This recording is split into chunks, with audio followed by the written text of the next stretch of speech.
These are their chosen representatives.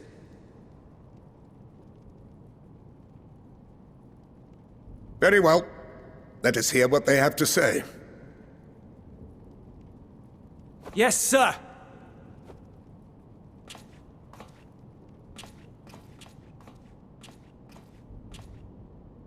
I present to you our commander, Lord Quintus Vankina, Legatus of the First Legion. The First? I had no idea you had survived.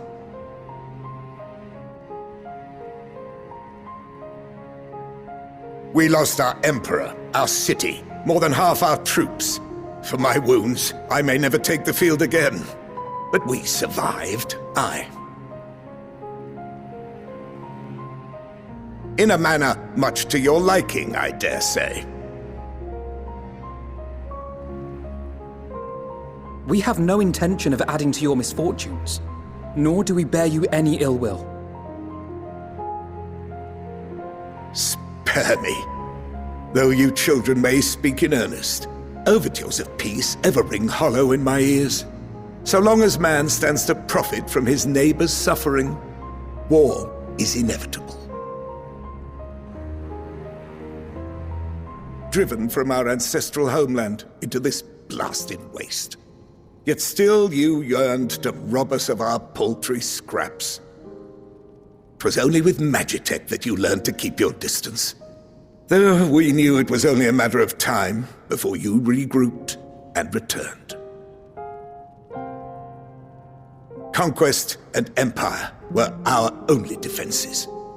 Emperors Solus and Varus understood this, and through their campaigns saw us grow and prosper. Much blood has been spilled in Garlemald's name, aye. But if it is a choice between yours and mine, then it is hardly a choice at all. I do not deny that a great many conflicts throughout history were driven by the desire or necessity to gain by another's loss. That is not why we are here. Nor have we come to petition your aid in the war with the Telophoroi, grave though that threat may be. Our purpose is simply this. We wish to help you. Let us help you. If there is aught that can be done to ease your plight, we would be glad to do it. Perhaps you would.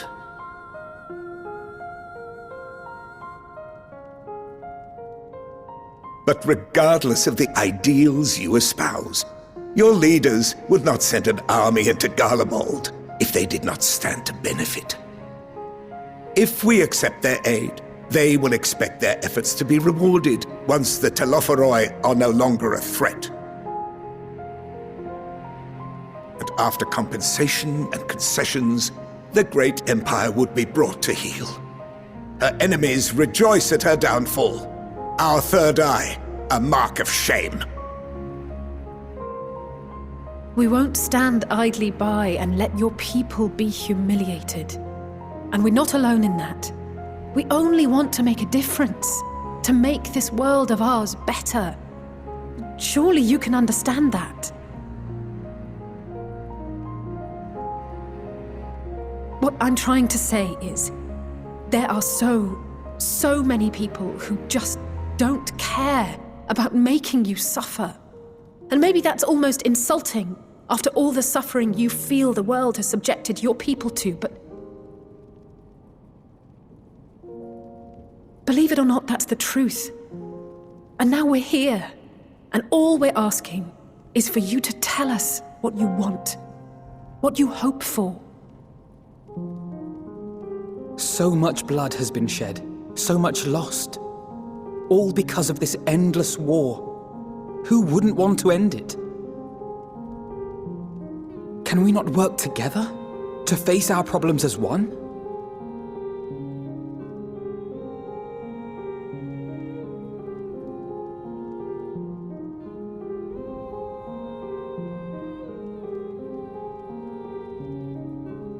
Answer me this, young peacemakers. If a world without conflict is your desire, Why reject the unity and prosperity of Garlemald?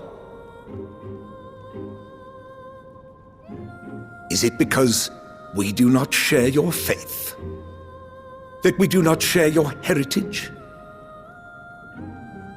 That our ideals and virtues differ? That we cherish and hold in the highest that which you do not? Disparity is the root of discord, and peace built on compromise is flawed and fleeting. Happiness for one and all is a dream, and the reality is that to the victor go the spoils. That is why we Garleans will never submit nor surrender. For freedom and for pride, we will remain true to ourselves until the bitter end. That is my hope.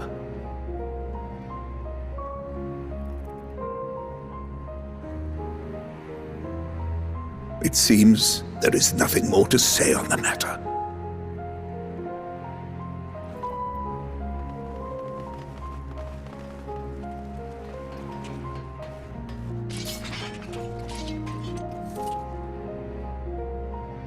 You will remain here while I decide what is to be done with you. Do not be alarmed. No harm will come to you, if you cooperate.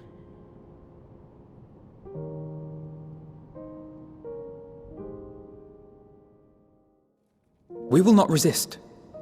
However, as your guests, I ask that we be allowed to speak with the other members of your group. As you wish. I had no intention of locking you up, as by dawn you would be frozen stiff and you're no good to me dead. You are free to move about the encampment, but there is one condition. Collar them.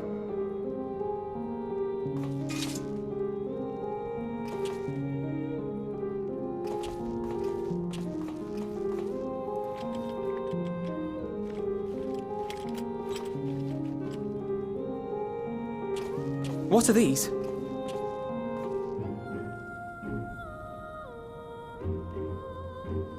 Incentive. You'll be watched at all times. Stray too far or act suspiciously, and we will administer a rather painful shock. Stop! Keep away from that one.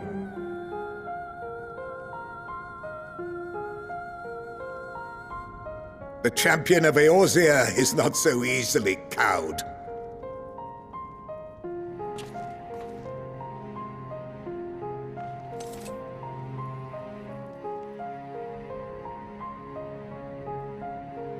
Even if he allowed himself to be collared, the shock would be no more than an itch.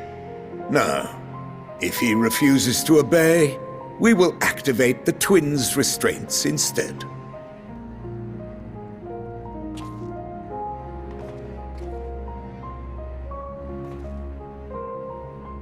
You needn't worry about us. We'll forget we're even wearing them soon enough. Even now, you still... Why go to such lengths? What is it all for?